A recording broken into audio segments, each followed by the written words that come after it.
শ্রীকৃষ্ণায় নমঃ। শ্রীমদ্ ভগবদ গীতার 2য় অধ্যায় সাংখ্যযোগে কৃষ্ণ অর্জুনকে প্রকৃত জ্ঞানের পথ দেখাচ্ছেন। এই অধ্যায়কে বলা হয় গীতার ভিত্তি, কারণ এখানে কৃষ্ণ কর্ম, জ্ঞান, ভক্তি এবং মোক্ষ এই 4টি গুরুত্বপূর্ণ বিষয়ের ভিত্তি স্থাপন করছেন। গত পর্বে আমরা 1 থেকে 36 নং শ্লোক পর্যন্ত আলোচনা করেছি, যেখানে অর্জুনের মনোবল বৃদ্ধির জন্য কৃষ্ণ যুদ্ধের কর্তব্য বোঝাচ্ছিলেন। কিন্তু আজকের অংশে অর্থাৎ 37 থেকে 72 নং শ্লোক কৃষ্ণ শুধুমাত্র যুদ্ধই নয়, বরং সমগ্র মানব জীবনের সঠিক পথ ও চরম উদ্দেশ্য ব্যাখ্যা করছেন। এই শ্লোকগুলো শুধু অর্জুনের জন্যই নয়, আমাদের প্রত্যেকের জন্য এক চরম শিক্ষা বহন করে। এখানে কৃষ্ণ ব্যাখ্যা করছেন কিভাবে আমরা কর্ম করব যাতে তা আমাদের মুক্তির দিকে নিয়ে যায়, কিভাবে কামনা, রাগ, আসক্তি ও অহংকার আমাদের পতনের কারণ হয়, কিভাবে একজন স্থিতপ্রজ্ঞ ব্যক্তি জীবন যাপন করেন এবং পরম শান্তি লাভ করেন।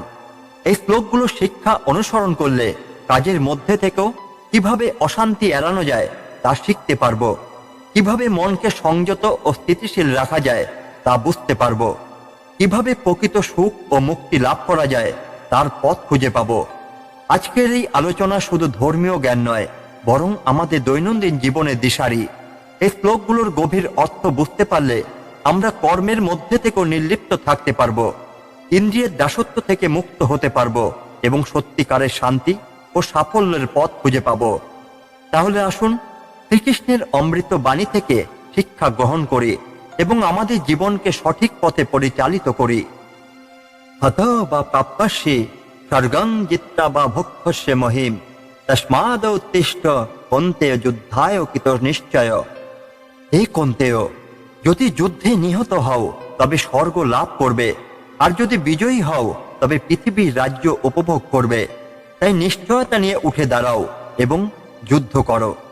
এখানে কৃষ্ণ অর্জুনকে বলছেন যে একজন ক্ষত্রিয়ের জন্য যুদ্ধে পরাজিত হলেও স্বর্গ লাভ নিশ্চিত এবং বিজয়ী হলে রাজ্য ভোগ নিশ্চিত।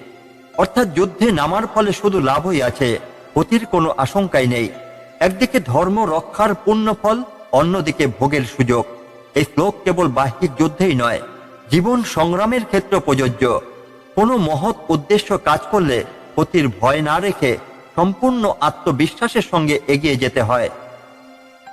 সুখ দুঃখে সমেকিত্তা লাভ লাভ জয় জয় তত যুদ্ধায় যুজস্ব নৈপং পাপম অবাপ্স্যসি। সুখ, দুঃখ, লাভ, ক্ষতি, জয়, পরাজয় সমানভাবে গ্রহণ করো, তারপর যুদ্ধ করো, এতে কোনো পাপই হবে না। এই শ্লোকে কৃষ্ণ সমদর্শিতা শিক্ষা দিচ্ছেন। তিনি বলছেন প্রকৃত জ্ঞানী ব্যক্তি সুখ, দুঃখ, জয়, পরাজয়, লাভ, ক্ষতি নিয়ে চিন্তাই করে না। কোনো কর্ম করার আগে তার ফল নিয়ে ভাবলে মানসিক অস্থিরতা তৈরি হয়, যা কর্ম দক্ষতাকে নষ্ট করে। যুদ্ধে বা জীবনের যে কোনো সংগ্রামে নিরপেক্ষ মনোভাব নিয়ে লড়াই করতে হবে, তাহলেই প্রকৃত ধর্ম পালন করা সম্ভব হবে এবং পাপের স্পর্শ লাগবে না। এই শ্লোক কর্মযোগের মূল দর্শন ব্যাখ্যা করে। কর্মের ফল না ভেবে কেবল কর্তব্য পালনে মনোযোগ দেওয়া উচিত। এষাতে ভীতা সংখ্যে বুদ্ধির যোগে তিমাংশিনো বুদ্ধাযুক্ত জয়া পার্থ কর্মবন্ধং প্রহাস্যসি। হে পার্থ, এখন পর্যন্ত আমি তোমাকে সাংখ্য দর্শনের মাধ্যমে জ্ঞান দিয়েছি, এখন তোমাকে যোগের জ্ঞান বলছি, যা অনুসরণ করলে তুমি কর্মবন্ধন থেকে মুক্তি পাবে। এ পর্যন্ত কৃষ্ণ সাংখ্য দর্শনের অর্থাৎ জ্ঞান যোগের ভিত্তিতে আত্মার অমরত্ব বোঝাচ্ছিলেন। এখন তিনি কর্মযোগের পথে অর্জুনকে পরিচালিত করছেন। জ্ঞানযোগ এবং কর্মযোগ দুটোই মুক্তির পথ, কিন্তু কর্মযোগ অধিক উপযোগী, কারণ তা সক্রিয়ভাবে জীবন যাপনে সাহায্য করে। এই শ্লোক থেকে বোঝা যায় যে শুধুমাত্র তাত্ত্বিক জ্ঞান যথেষ্ট নয়, সঠিকভাবে কাজ করলে তবেই কর্মফলের বন্ধন থেকে মুক্তি পাওয়া যায়। নেহাভিক্রম নাশস্তি তত্ত্ববায়ন বিদ্যতে স্বল্পম আপস্য ধর্মস্য ত্রায়তে মহত্ব ভয়াত। এই যুগে কোনো প্রচেষ্টায় বৃথা যায় না, কোনো ক্ষতির আশঙ্কাও নেই। সামান্য এই ধর্ম কর্মযোগ মহা বিপদ থেকে রক্ষা করতে পারে। এখানে কৃষ্ণ কর্মযোগের অপরিসীম গুরুত্ব ব্যাখ্যা করছেন। অন্য যে কোনো কাজে ব্যর্থ হলে ক্ষতি হতে পারে, কিন্তু কর্মযোগের পথে সামান্য অগ্রগতি হলেও তা জীবনকে সঠিক পথে এগিয়ে নেয়।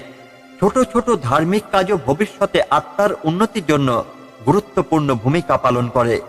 এই শ্লোক শিক্ষা দেয় যে ধার্মিক বা সৎ পথে চলার চেষ্টা করলে তা কখনোই বৃথা যায় না।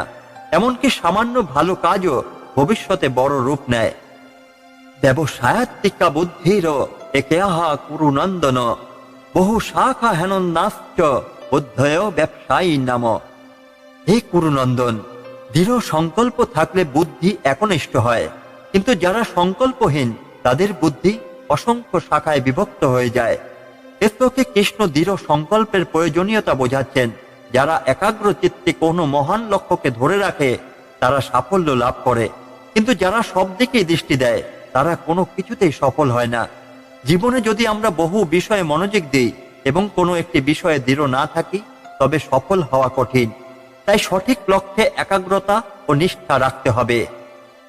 ইয়ামিমাং পুষ্পিতাং বাচং পবদন্ত বিপশ্চিত বেদ বাদরতা পার্থ ন্যানোদস্তিতি বাদিন।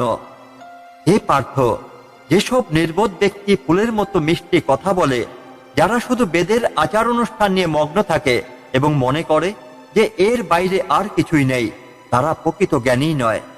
এই শ্লোকে কৃষ্ণ বলছেন, যারা কেবল বাইরের আচার অনুষ্ঠান ও ধর্মীয় কৃত্যের মধ্যে সীমাবদ্ধ তারা প্রকৃত জ্ঞান অর্জন করতে পারে না।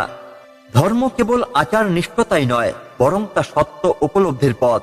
এখানে তিনি বোঝাচ্ছেন, বাহ্যিক ধর্মচারণের বাইরে গিয়ে জীবনের গভীর সত্য উপলব্ধি করাই প্রকৃত জ্ঞান। আচার অনুষ্ঠানে আটকে গেলে প্রকৃত মুক্তি পাওয়া সম্ভবই নয়। তমাত্তান স্বর্গ পরা জন্ম কর্ম ফল প্রদাম ক্রিয়া বিশেষ বহুলাং ভোগৈশ্চর্য গতিং প্রতি। যারা কামনা শক্ত, যারা কেবল স্বর্গ লাভকে প্রধান মনে করে, তারা জন্ম ও কর্মের ফল প্রদায়ক ধর্মাচার অনুসরণ করে।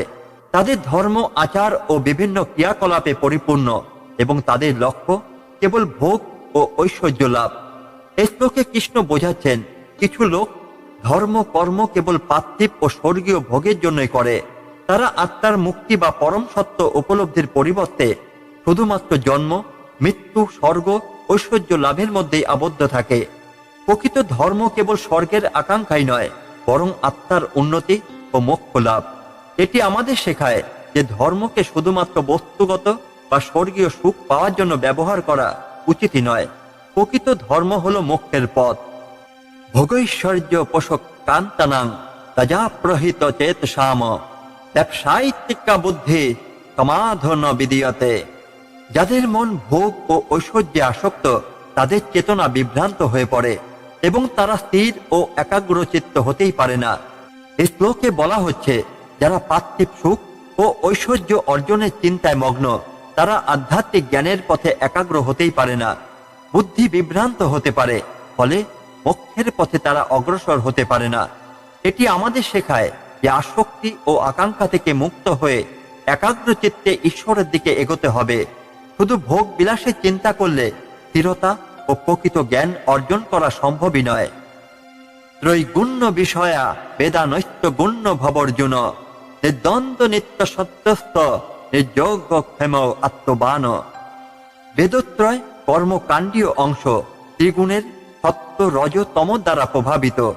হে অর্জুন, তুমি ত্রিগুণের ঊর্ধ্বে ওঠো, দ্বন্দ্ব থেকে মুক্ত হও, চিরস্থায়ী সত্যে প্রতিষ্ঠিত হও এবং অর্জন ও রক্ষা চিন্তা ত্যাগ করে আত্মতৃপ্ত হও।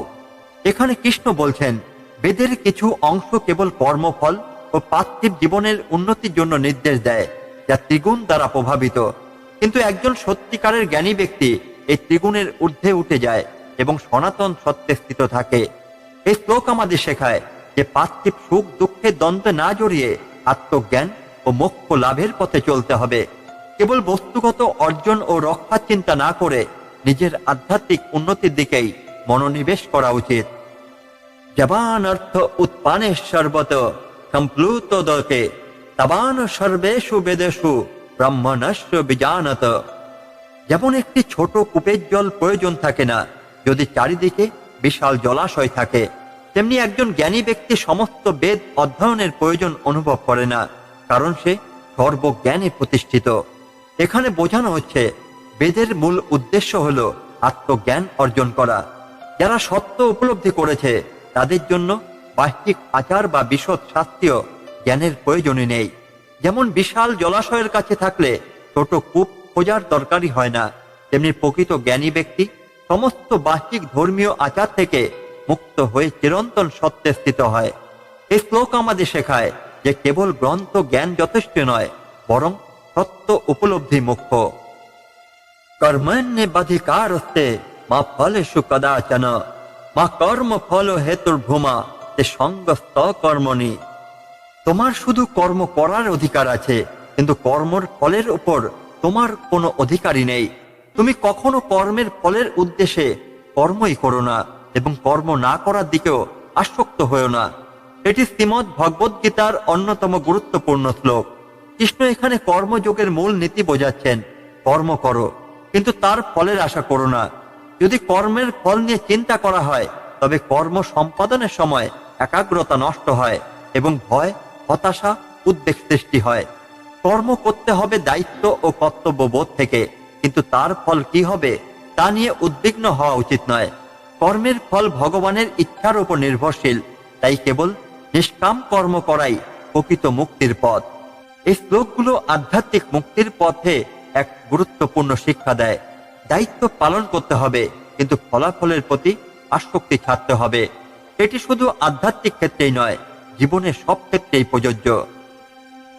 যোগস্থ কুরু কর্মাণি সঙ্গং ত্যক্তা ধনঞ্জয় সিদ্ধ সিদ্ধ সমভূত্তা সমত্তং যোগ উচ্যতে। হে ধনঞ্জয়, যোগে প্রতিষ্ঠিত হয়ে সমস্ত আসক্তি ত্যাগ করে কর্ম সম্পাদন করো। সফলতা ও ব্যর্থতায় সমান দৃষ্টিভঙ্গি রাখো। এই সমভাবকেই যোগ বলা হয়। এই শ্লোকে কৃষ্ণ কর্মযোগের দর্শন ব্যাখ্যা করছেন। প্রকৃত যোগী হলেন সেই ব্যক্তি যিনি সফলতা বা ব্যর্থতার মধ্যে কোনো পার্থক্যই করেন না। তিনি কেবল কর্তব্য পালনে মনোনিবেশ করেন এবং তার ফলাফলের প্রতি আসক্তি হন না। আমাদের দৈনন্দিন জীবনে সফলতা এলে আমরা আনন্দিত হই, ব্যর্থতা এলে হতাশ হয়ে পড়ি, কিন্তু প্রকৃত যোগী কখনো সাফল্য গর্বিত হন না, আবার ব্যর্থতায় ভেঙেও পড়েন না। এই সমভাবেই প্রকৃত যোগ। দূরেন হেবরং কর্ম বুদ্ধি যোগা ধনঞ্জয় বুদ্ধং সর মধ্যিঞ্চ কৃপনা ফল হেতব। হে ধনঞ্জয়, কর্মফল লাভের উদ্দেশ্যে করা সাধারণ কর্মের তুলনায় বুদ্ধিযোগ অর্থাৎ কর্মযোগ অনেক উচ্চতর। তাই তুমি বুদ্ধিতে শরণ নাও, কারণ যারা কেবল কর্মফলের পেছনে ছোটে তারা কৃপণ। কৃষ্ণ এখানে বলছেন যে শুধুমাত্র ব্যক্তিগত স্বার্থের জন্য কর্ম করলে তার নিম্নস্তরের কর্ম হয়ে যায়, কিন্তু যদি কর্মটি নিষ্কাম ভাবে করা হয় তাহলে তা বুদ্ধিযোগ বা কর্মযোগে পরিণত হয়।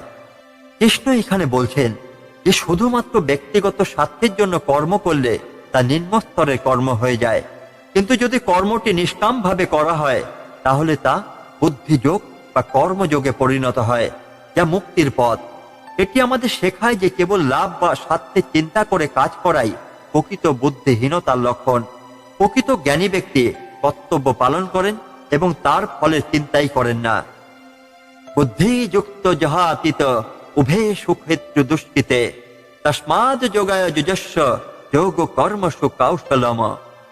যিনি বুদ্ধিযুক্ত যোগী তিনি এই পৃথিবীতে কর্মফলের বন্ধন পাপ পুণ্য ত্যাগ করেন। তাই তুমি যোগে পবিত্র হও, কারণ যোগই প্রকৃত কর্মদক্ষতা। এই শ্লোক কর্মযোগের গভীর দর্শন প্রকাশ করে। সাধারণত আমরা মনে করি কর্ম করলে তার ফল পাপ বা পুণ্য আমাদের ওপরই বর্তাবে, কিন্তু যদি কেউ কর্মফল থেকে মুক্ত হয়ে কেবল কর্তব্য পালন করেন তাহলে তিনি সেই বন্ধন থেকে মুক্ত থাকেন। এখানে যোগ কর্মসু কৌশলম বা যোগই কর্মের প্রকৃত দক্ষতা, এই বাক্যটি অত্যন্ত গুরুত্বপূর্ণ। দক্ষতার সঙ্গে কাজ করার অর্থ শুধুমাত্র পার্থিব দক্ষতা নয়, বরং সেই কাজের প্রতি নিষ্কাম দৃষ্টিভঙ্গি রাখা। কর্মজং বুদ্ধিযুক্তা ফলং ত্যক্তা মনীষিণ জন্ম বন্ধ বিনির্মুক্তা পদং গচ্ছন্তি অনাময়ম। বুদ্ধিযুক্ত যোগীরা কর্মফল পরিত্যাগ করেন এবং জন্ম মৃত্যুর বন্ধন থেকে মুক্ত হয়ে অনাময় অর্থাৎ চির শান্তি অবস্থানে পৌঁছান। এই শ্লোকে কৃষ্ণ ব্যাখ্যা করছেন যে বুদ্ধিযুক্ত যোগীরা যারা কর্মফল ত্যাগ করে কর্ম করেন পুনর্জন্মের চক্র থেকে মুক্তি পান এবং মোক্ষ লাভ করেন। অর্থাৎ যারা কেবল কর্তব্য করেই তুষ্ট, তারা আর জন্ম মৃত্যু চক্রে আবদ্ধই হন না, বরং চিরন্তন শান্তির অবস্থায় পৌঁছান।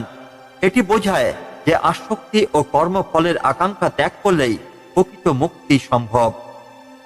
যদা তে মহ কলিলং বুদ্ধির বতিত ঋষ্যতি তদা গন্তাসি নির্বেদং তত ব্যস্ত স্তুতস্য।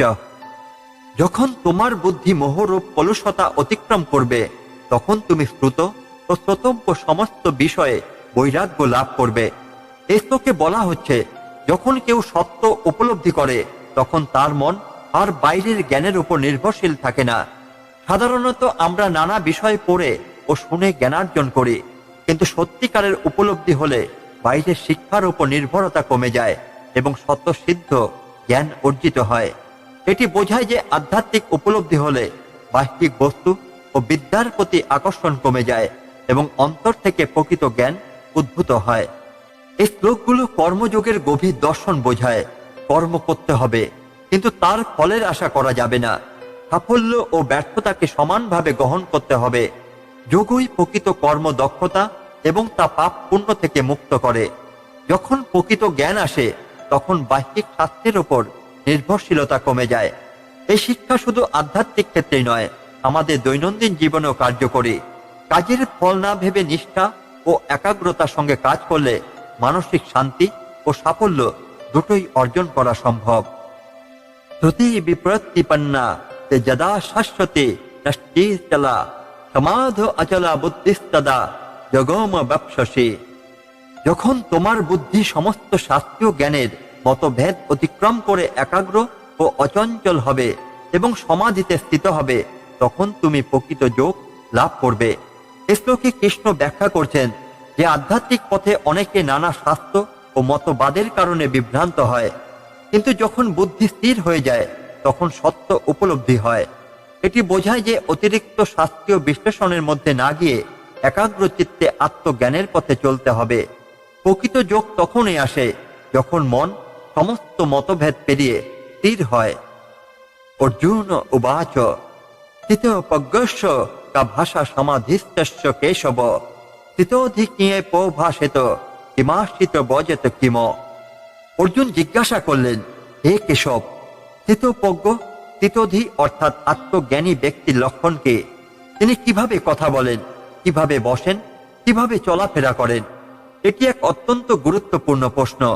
অর্জুন জানতে চান প্রকৃত জ্ঞানী বা আত্মসাক্ষাৎকারী ব্যক্তি কিভাবে চিন্তা করেন ও জীবন যাপন করেন। এই প্রশ্নের মাধ্যমে বোঝা যায় যে কেবল শাস্ত্র পাঠ করাই যথেষ্ট নয়, বরং আত্মজ্ঞানী ব্যক্তির আচরণ কেমন হওয়া উচিত সেটাও বোঝা দরকার। কৃষ্ণ এরপর সেই উত্তরে দেবেন, শ্রী ভগবান উবাচ প্রজাহাতি যদা কামান সর্বান পার্থ মনগতান আত্মনেব আত্মনা তুষ্ট স্থিতপজ্ঞস্ত দচ্যতে। শ্রীকৃষ্ণ বললেন, হে পার্থ, যখন একজন ব্যক্তি মন থেকে সমস্ত কামনা ত্যাগ করে এবং আত্মার মধ্যেই সম্পূর্ণ তৃপ্ত হয়, তখন তাকে স্থিতপজ্ঞ বলা হয়। এ শ্লোকে আত্মজ্ঞানীর প্রথম লক্ষণ বলা হয়েছে, তিনি কোনো ইন্দ্রিয় সুখের আকাঙ্ক্ষাই করেন না এবং আত্মার মধ্যে পরিপূর্ণ আনন্দ অনুভব করেন। সাধারণ মানুষ বাইরের বস্তু থেকে আনন্দ পেতে চায়, কিন্তু আত্মজ্ঞানী ব্যক্তি অন্তরের আনন্দে তৃপ্ত থাকেন। তিনি কোনো কিছুর ওপর নির্ভরই করেন না, কারণ তার আনন্দ আসে তার আধ্যাত্মিক উপলব্ধি থেকে। দুঃখেষু নুদ্বিগ্নমনা সুখেষু বিগত স্পৃহ বিতরাগভয় ক্রোধ স্থিতোধিমূর্নিরুচ্যতে।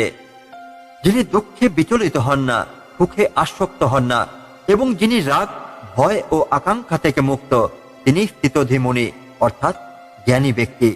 এই শ্লোকে স্থিতপজ্ঞ ব্যক্তির দ্বিতীয় লক্ষণ বলা হয়েছে, তিনি সুখে মত্ত হন না, দুঃখে ভেঙে পড়েন না এবং ক্রোধ, ভয়, আকাঙ্ক্ষার ঊর্ধ্বে থাকেন। সাধারণ মানুষ সুখ দুঃখের দ্বারা প্রভাবিত হন, কিন্তু প্রকৃত জ্ঞানী ব্যক্তি সব অবস্থাতে সমান থাকেন। এটি আমাদের শেখায় যে প্রকৃত শান্তি তখনই আসে যখন আমরা দ্বন্দ্বের ঊর্ধ্বে উঠতে পারি। যা সর্বতান ভি স্নেহ তস্তুত কাপ্য শুভা শুভম নাভিনন্দতি ন দেষ্টি তস্য প্রজ্ঞা প্রতিষ্ঠিতা। যিনি সর্বত্র আসক্তিহীন এবং যিনি শুভ, সুখ ও অশুভ দুঃখ লাভ করলে উল্লসিত বা বিষণ্ণ হন না, তার প্রজ্ঞা স্থিত। এ শ্লোকে স্থিতপ্রজ্ঞ ব্যক্তির তৃতীয় লক্ষণ বলা হয়েছে, তিনি কোনো অবস্থাতেই আনন্দিত বা হতাশ হন না। আমরা সাধারণত ভালো কিছু হলে আনন্দিত হই, খারাপ কিছু হলে দুঃখিত হই, কিন্তু স্থিতপ্রজ্ঞ ব্যক্তি সবকিছুকে সমানভাবে গ্রহণ করেন, কারণ তিনি জানেন সবই ক্ষণস্থায়ী। প্রকৃত যোগী বা জ্ঞানী ব্যক্তি বাইরের বস্তুতে আসক্তই হন না। সুখ দুঃখে সমান থাকা উচিত। আত্মজ্ঞান অর্জন করলে কামনা, ভয়, রাগ দূর হয়। জীবনকে সমদৃষ্টিতে দেখতে পারলেই প্রকৃত শান্তি পাওয়া সম্ভব। এই শিক্ষা আমাদের দৈনন্দিন জীবনে প্রযোজ্য। সুখ বা দুঃখে অতি আবেগপ্রবণ না হয়ে স্থিরচিত্ত থাকা উচিত। যদা সংহরতে চায়ং কুর্ম হঙ্গানির সর্বস্ব ইন্দ্রিয়ানি ইন্দ্রিয়ার্থভস্তস্য প্রজ্ঞা প্রতিষ্ঠিতা। যখন কচ্ছপ তার অঙ্গ সমূহকে নিজের শরীরে গুটিয়ে নেয়, তখন যেমন সে বাইরের জগতের সংস্পর্শ থেকে মুক্ত থাকে, তেমনই যে ব্যক্তি তার ইন্দ্রিয় সমূহকে ইন্দ্রিয় বিষয় থেকে সরিয়ে নেয়, তার প্রজ্ঞাস্থিত হয়। শ্লোকে কৃষ্ণ ইন্দ্রিয় সংযমের প্রয়োজনীয়তা ব্যাখ্যা করছেন। আমাদের ইন্দ্রিয় সমূহ চোখ, কান, নাক, জিহ্বা, ত্বক সবসময় বাইরের বস্তুতে আকৃষ্ট হয়, কিন্তু প্রকৃত জ্ঞানী ব্যক্তি কচ্ছপের মতো ইন্দ্রিয় সমূহকে নিয়ন্ত্রণ করতে পারেন। এটি বোঝায় যে আত্মসাক্ষাৎকারীর জন্য ইন্দ্রিয় সংযম অত্যন্ত গুরুত্বপূর্ণ। তিনি ইন্দ্রিয় সংযমে পারদর্শী, তিনি আসক্তির ঊর্ধ্বে উঠতে পারেন এবং প্রকৃত জ্ঞানে প্রতিষ্ঠিত হন। বিষয়া বিনুবর্তন্তে নিরাহারস্য দেহিন রসবর্জং রসত্বাশ্চ পরং দৃষ্টা নিবর্ততে। যে ব্যক্তি ইন্দ্রিয় সংযম করেন, তার ইন্দ্রিয় সমূহ ইন্দ্রিয় বিষয় থেকে সরে যায়, তবে সেই ইচ্ছা কিছুদিন থেকে যায়, কিন্তু যখন সে পরম ঈশ্বর দর্শন করে, তখন সে চিরতরে ইন্দ্রিয় সুখের আকর্ষণ থেকে মুক্ত হয়। এখানে কৃষ্ণ বলছেন যে কেবল ইচ্ছা শক্তি দিয়ে ইন্দ্রিয় সংযম করা গেল, আসল পরিবর্তন তখনই আসে যখন কেউ ঈশ্বরের প্রকৃত উপলব্ধি লাভ করেন। এটি আমাদের শেখায় যে শুধু ইচ্ছা শক্তির মাধ্যমে আসক্তি দূর করা সম্ভবই নয়। প্রকৃত মুক্তি তখনই আসে যখন কেউ উচ্চতর আনন্দ, আধ্যাত্মিক সুখ লাভ করেন। যতে তো হেপি কন্তেয় পুরুষস্য বিপস্থিত ইন্দ্রিয়ানি প্রমাথিনী হরন্তি পশভং মন। হে কুন্তেয়, যদিও কেউ বুদ্ধিমান ও সংযমী হয়, তবু তার ইন্দ্রিয় সমূহ এতটাই শক্তিশালী ও চঞ্চল যে তারা জোরপূর্বক মনকে আকর্ষণ করে। এই শ্লোক থেকে বোঝা যায় ইন্দ্রিয় সমূহ খুব শক্তিশালী এবং তারা আমাদের মনকে সহজেই বিভ্রান্ত করতে পারে। আমরা অনেক সময় সিদ্ধান্ত নেই যে কোনো ক্ষতিকর বা অনৈতিক কিছু করব না, কিন্তু যখন ইন্দ্রিয় সমূহ কোনো আকর্ষণীয় বিষয়ের সংস্পর্শে আসে, তখন আমরা সহজেই দুর্বল হয়ে পড়ি। তাই কেবল ইচ্ছা শক্তি যথেষ্ট নয়, সতর্কতা ও নিয়মিত অনুশীলন দরকার। তানি সর্বাণি সংযম্য যুক্ত আশিত মতপর বশয়ে হি যশেন্দ্রিয়ানি তস্য প্রজ্ঞা প্রতিষ্ঠিতা।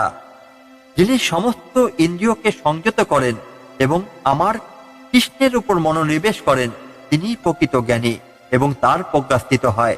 এখানে কৃষ্ণ বলছেন ইন্দ্রিয় সংযমের প্রকৃত উপায় হল ঈশ্বরের প্রতি একাগ্রতা।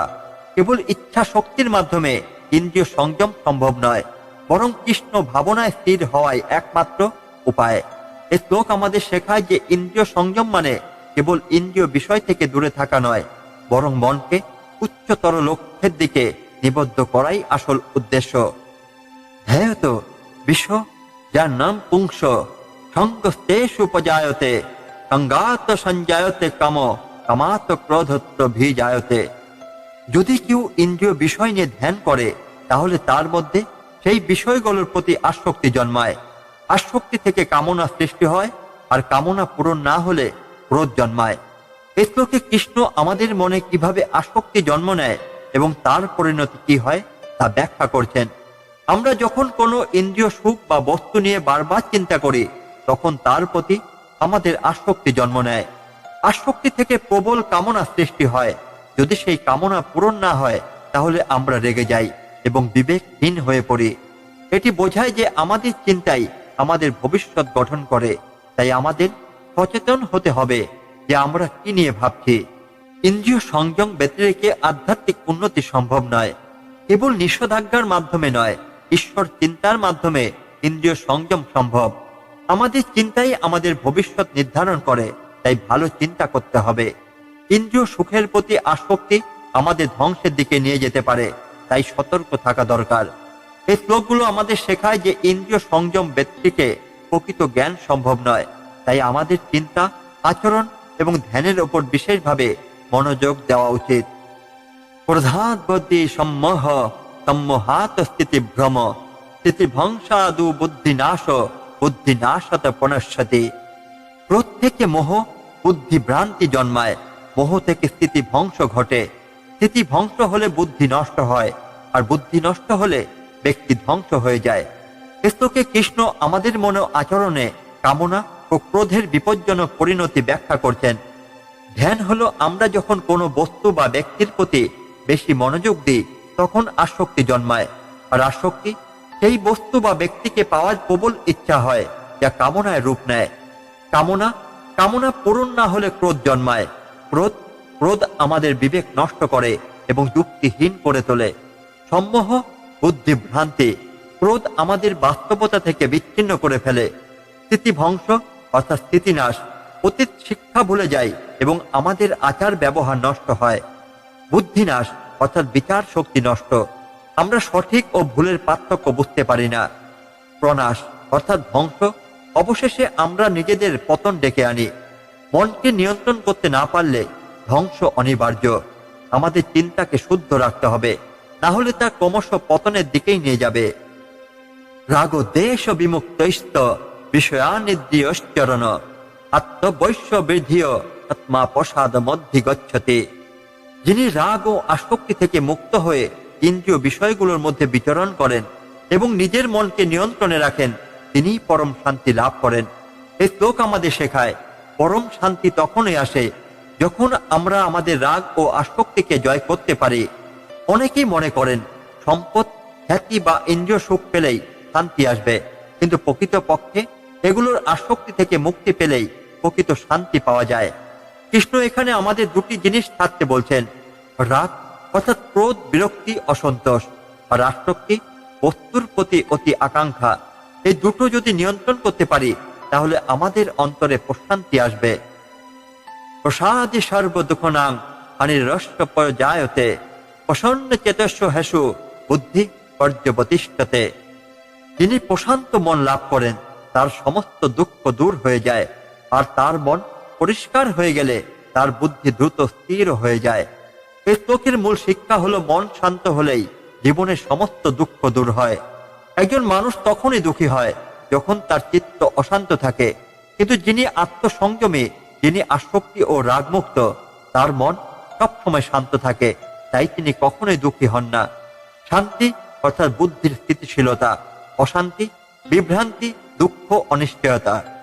এই শিক্ষা আমাদের জীবনে কিভাবে কাজে লাগবে, বাইরের পরিস্থিতি যেমনই হোক, যদি মন শান্ত রাখতে পারি তাহলে কোনো কিছুই আমাদের কষ্ট দিতে পারবে না।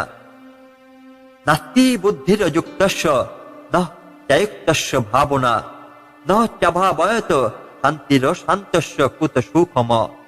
যার আত্মসংযম নেই তার বুদ্ধি স্থির হয় না, যার বুদ্ধি স্থির নয় সে ধ্যান করতে পারে না, যার ধ্যান নেই তার শান্তিও নেই, আর যার শান্তি নেই তার সুখ কোথা থেকে আসবে।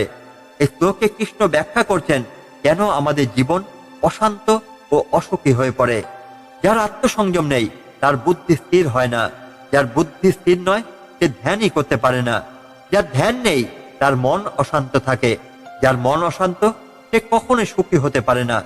যিনি আত্মসংযমী নন তিনি সুখী হতে পারবেন না। সুখের জন্য ইন্দ্রিয় সংযম ও ধ্যান অত্যন্ত জরুরি। ইন্দ্রিয়ানাং হি চরতাং জন্মান অনুসরতে তদস্য হরতি প্রজ্ঞাং বায়ুর্না বমি বাম্বসে।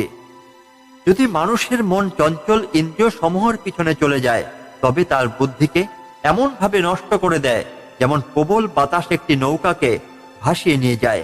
কৃষ্ণ এখানে আমাদের মন এবং ইন্দ্রিয়কে সম্পর্ক বোঝানোর জন্য এক চমৎকার উপমা দিয়েছেন। ইন্দ্রিয় সমূহ অর্থাৎ বাতাস, মন পাল তোলা নৌকা, বুদ্ধি দিশা নির্দেশকারী। যদি বাতাস ইন্দ্রিয় খুব বেশি প্রবল হয়ে ওঠে এবং নৌকায় কাণ্ডারি মন তাকে অনুসরণ করে, তাহলে নৌকাটি বুদ্ধি দিশাহীন হয়ে পড়ে এবং ধ্বংস হয়ে যায়। আমাদের মনকে ইন্দ্রিয়র পিছনে ছুটতে দিলে আমরা নিজেদের নিয়ন্ত্রণ হারিয়ে ফেলব। মন ও ইন্দ্রিয় সংযম করলে আমরা জীবনের সঠিক দিশা খুঁজে পাব। আসক্তি ও রাগ আমাদের ধ্বংসের দিকে নিয়ে যায়। সুখের জন্য আত্মসংযম ও ধ্যান অত্যন্ত জরুরি। মন ও ইন্দ্রিয় নিয়ন্ত্রণে রাখতে পারলে প্রকৃত শান্তি লাভ করা সম্ভব। এই শ্লোকগুলো আমাদের শেখায় যে সুখী হতে হলে প্রথমে আমাদের মন নিয়ন্ত্রণ করতে হবে, না হলে ইন্দ্রিয় সমূহ আমাদের জীবনকে অশান্ত করে তুলবে। তস্মাদজস্য মহাবাহ নিগৃহীতানি সর্বশ ইন্দ্রিয়াণি ইন্দ্রিয়ার্থভস্তস্য প্রজ্ঞা প্রতিষ্ঠিতা। হে মহাবাহু অর্জুন, যিনি সমস্ত ইন্দ্রিয়কে সম্পূর্ণ সংযত রাখতে পারেন এবং ইন্দ্রিয় বিষয় থেকে নিজেকে দূরে রাখতে পারেন, তিনিই প্রকৃত জ্ঞানী ও স্থিতপ্রজ্ঞ। এই শ্লোকটি আমাদের শেখায় যে প্রকৃত জ্ঞানী তিনি, যিনি ইন্দ্রিয় বিষয়ের প্রতি আসক্ত নন এবং ইন্দ্রিয় সংযমে সক্ষম। সাধারণ মানুষ ইন্দ্রিয় সমূহের দ্বারা চালিত হয়। স্থিতপ্রজ্ঞ ব্যক্তি ইন্দ্রিয়কে নিজের নিয়ন্ত্রণে রাখেন। ইন্দ্রিয় সংযম মানে কেবল ইন্দ্রিয় সুখ থেকে বিরত থাকাই নয়, বরং ইন্দ্রিয়কে শুদ্ধ জ্ঞানের দিকে পরিচালিত করা। ইয়া নিশা সর্বভূতানাং তস্যাং জাগতি সংযমে যস্যাং জাগ্রতি ভূতানি সাহ নিশা পশ্চাৎ মনে। যে সময় সাধারণ মানুষের জন্য রাত্রি অজ্ঞতা, সেই সময় আত্মসচেতন ব্যক্তি জাগ্রত থাকেন। আবার যে সময় সাধারণ মানুষ জাগ্রত থাকে ইন্দ্রিয় সুখের আকর্ষণে, সেই সময় জ্ঞানী ব্যক্তি তাকে রাত্রি বলে মনে করেন। এই শ্লোকে কৃষ্ণ বোঝাচ্ছেন জ্ঞানী ও অজ্ঞ ব্যক্তির চিন্তা ভাবনার মধ্যে পার্থক্য। সাধারণ মানুষ ইন্দ্রিয় সুখকে জীবন মনে করে এবং আত্মজ্ঞানকে অবজ্ঞা করে। জ্ঞানী ব্যক্তি ইন্দ্রিয় সুখকে তুচ্ছ মনে করেন এবং আত্মজ্ঞানকেই একমাত্র সত্য জ্ঞান হিসাবে গ্রহণ করেন। এটি বোঝায় যে যিনি আত্মসচেতন তার দৃষ্টিভঙ্গি সাধারণ মানুষের থেকে সম্পূর্ণ আলাদা। অপূর্যমানমচল প্রতিষ্ঠং সমুদ্র মাপ পবিশন্তি যজত তদত কামাং জং প্রতিশন্তি সর্বেশ্ব শান্তি মা পত্নী ন কামকামী। যেমন নানা নদীর জল প্রবাহিত হয়ে সমুদ্র মিশে যায়, তেমনি বিভিন্ন ইন্দ্রিয় বিষয়ে ইচ্ছা জ্ঞানী ব্যক্তির মনে প্রবেশ করল তিনি অচল ও অবিচল থাকেন। কিন্তু যে ব্যক্তি কামনা পূরণে আসক্ত, সে কখনো শান্তি পায় না।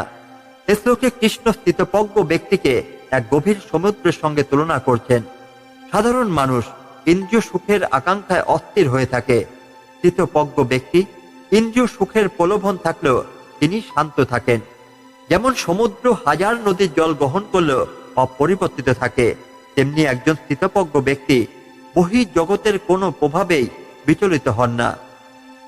বিহায় কাম্মান সর্বান পুংমাংসরতি নিষ্পৃহ নির্মম নিরহংকার শান্তিমধি গচ্ছতি। যে ব্যক্তি সকল কামনা পরিত্যাগ করেছেন, যিনি আসক্তিহীন, সম্পত্তির প্রতি মোহহীন এবং অহংকার মুক্ত, তিনিই প্রকৃত শান্তি লাভ করেন। এই শ্লোকের মাধ্যমে কৃষ্ণ বোঝাচ্ছেন যে প্রকৃত শান্তি তখনই আসে যখন আমরা কামনা ত্যাগ করি। কামনাই অশান্তির মূল কারণ। নিষ্পৃহ হই, অর্থাৎ বস্তুগত জিনিসের প্রতি অতিরিক্ত আসক্তি ত্যাগ করতে হবে। নির্মম অর্থাৎ স্বার্থহীন হই, এটা আমার, এটা তোমার, এই বিভেদ ভুলতে হবে। অহংকার হই, অহংকার আমাদের সবসময় বিভ্রান্ত করে। এই শিক্ষা অনুসরণ করলেই প্রকৃত শান্তি লাভ সম্ভব। এষা ব্রহ্মী স্থিতি পার্থ নৈন্যাং প্রাপ্য বিমোহতে স্থিতা সমন্ত কালেপি ব্রহ্ম নির্বাণ মিচ্ছতে। হে পার্থ, এই অবস্থাকে ব্রাহ্মী স্থিতি বলা হয়। যিনি এই অবস্থায় স্থিত হন তিনি কখনো বিভ্রান্ত হন না, এমনকি মৃত্যুকালও তিনি ব্রহ্ম নির্বাণ অর্থাৎ পরম মুক্তি লাভ করেন। এই শ্লোকে কৃষ্ণ ব্যাখ্যা করছেন যে স্থিতপ্রজ্ঞ অবস্থায় সর্বোচ্চ আধ্যাত্মিক অবস্থান। ব্রাহ্মী স্থিতি মানে এমন এক অবস্থান যেখানে ব্যক্তি ইন্দ্রিয় সুখের প্রতি নিরাসক্ত হন এবং চিরস্থায়ী আনন্দ অনুভব করেন। এই অবস্থায় কেউ পৌঁছালে আর বিভ্রান্তি হন না। যদি কেউ মৃত্যুর মুহূর্তেও এই অবস্থায় থাকেন, তবে তিনি মুক্তি লাভ করেন। শ্রীমদ্ ভগবদ গীতার এই মহান শিক্ষা শুধু অর্জনের জন্যই নয়, আমাদের প্রত্যেকের জীবনে সমানভাবে প্রাসঙ্গিক। কর্ম সংযম, স্থিতপ্রজ্ঞতা এবং আত্মজ্ঞান এই সব কিছুই আমাদের জীবনে সুখ, শান্তি ও সঠিক দিক নির্দেশনা দিতে পারে। আশা করি আজকের এই আলোচনা আপনাদের মনে নতুন চিন্তার দ্বার উন্মোচন করবে এবং জীবনের পথে সঠিক দিশা দেখাবে। যদি ভিডিওটি ভালো লাগে, চ্যানেলটি সাবস্ক্রাইব করুন এবং শ্রীকৃষ্ণের অমৃত বাণীর আরো গভীর ব্যাখ্যার জন্য আমাদের সাথেই থাকুন। ধন্যবাদ। জয় শ্রীকৃষ্ণ।